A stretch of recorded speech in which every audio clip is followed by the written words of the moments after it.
നമസ്കാരം സുഹൃത്തുക്കളെ. കേരളത്തിലെ ക്ഷേത്രങ്ങളിൽ പലവിധ ഉത്സവങ്ങൾ നടക്കാറുണ്ട്. പക്ഷേ കൊടുങ്ങല്ലൂർ ഭഗവതിയുടെ ഭരണി അതിൽ തന്നെ ഏറ്റവും വൈവിധ്യമാർന്നതും ഭയാനകവുമായ ഒന്നാണ്. ഇന്നും ലോകമെമ്പാടുമുള്ള ആളുകൾ അതിനെക്കുറിച്ച് കേട്ടാൽ അത്ഭുതത്തോടും ഭീതിയോടും കൂടിയാണ് പ്രതികരിക്കുന്നത്. ഇന്ന് നമ്മൾ കേൾക്കുന്നത് കൊടുങ്ങല്ലൂർ ഭഗവതിയുടെ കഥ. പുരാണങ്ങളിൽ പറയുന്നത് ദാരുകൻ എന്ന അസുരൻ തന്റെ തപസ്യയിലൂടെ മഹാശക്തനായപ്പോൾ ദേവന്മാരെ പോലും കീഴടക്കാൻ തുടങ്ങി. അവന്റെ ശക്തി കുറയ്ക്കാൻ ആർക്കും കഴിഞ്ഞില്ല. അപ്പോഴാണ് പാർവതി ദേവിയുടെ ഭീകരരൂപമായ മഹാകാളി ഭൂമിയിൽ അവതരിച്ചത്. കാളിയുടെ യുദ്ധം അതിഭീകരമായിരുന്നു. ആയിരക്കണക്കിന് അസുരന്മാരെ ഇല്ലായ്മ ചെയ്തു. ഒടുവിൽ ദാരുകനെ കൊന്ന കൊടുങ്ങല്ലൂരിൽ അവൾ വാസമനുഷ്ഠിച്ചു. അതിനുശേഷമാണ് അവിടെ ഭഗവതിക്ക് ക്ഷേത്രം പണിത് ആരാധിച്ചിരുന്നതും. കരുതും ഭീകരതയും ചേർന്ന ചുണ്ടിലെ രക്തവും വാളും കഴുത്തിൽ അസ്ഥികളുടെ മാലയും അണിഞ്ഞ കണ്ണുകളിലെ തീ പോലെ കാത്തുന്ന ഭാവത്തോടെയുള്ളതാണ് കാളിയുടെ രൂപം. കാളിദേവി ഭക്തരെ സംരക്ഷിക്കുന്ന അമ്മയാണ്. പക്ഷേ അവളെ പ്രകോപിപ്പിച്ചാൽ കരുണയില്ലാത്ത യോദ്ധാവ് കൂടിയാണ് ദേവി.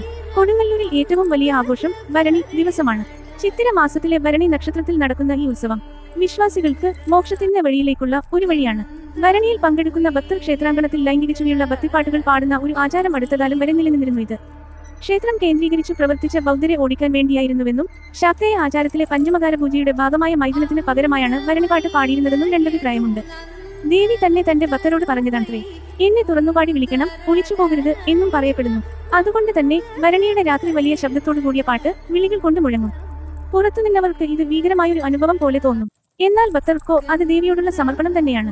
ഭരണിയുടെ ഏറ്റവും ഭയങ്കരമായ ആചാരങ്ങളിൽ ഒന്നാണ് രക്താഭിഷേകം.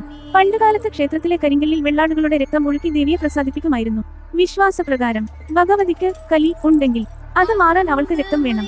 അതുകൊണ്ടാണ് മൃഗബലി നടന്നിരുന്നത്. കാലക്രമേണ സാമൂഹിക മാറ്റങ്ങളും സർക്കാർ നിയന്ത്രണങ്ങളും വന്നപ്പോൾ ഈ രക്തബലി നിർത്തി. എന്നാൽ ഇന്നും പഴയ തലമുറ പറയുന്നത് ദേവിയുടെ കലി തീർക്കാൻ ഒരിക്കൽ രക്തം ആവശ്യമുണ്ടായിരുന്നുവെന്നാണ്. ഇന്നത്തെ ഭരണി ഉത്സവം പണ്ടത്തെ പോലെ ഭീകരമായില്ലെങ്കിലും ഇന്നും അത് ഭയാനകവും അത്ഭുതകരവും തന്നെയാണ്.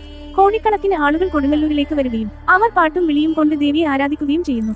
ക്ഷേത്രത്തിന് പുറത്തും അമ്പലക്കുളവും തെരുവുകളും നിറഞ്ഞു പോകും. ഭരണി കഴിഞ്ഞാൽ ഭക്തർ പറയുന്നത് ദേവി അവരുടെ കലി കളഞ്ഞ് എല്ലാവർക്കും അനുഗ്രഹം നൽകുമെന്നാണ്.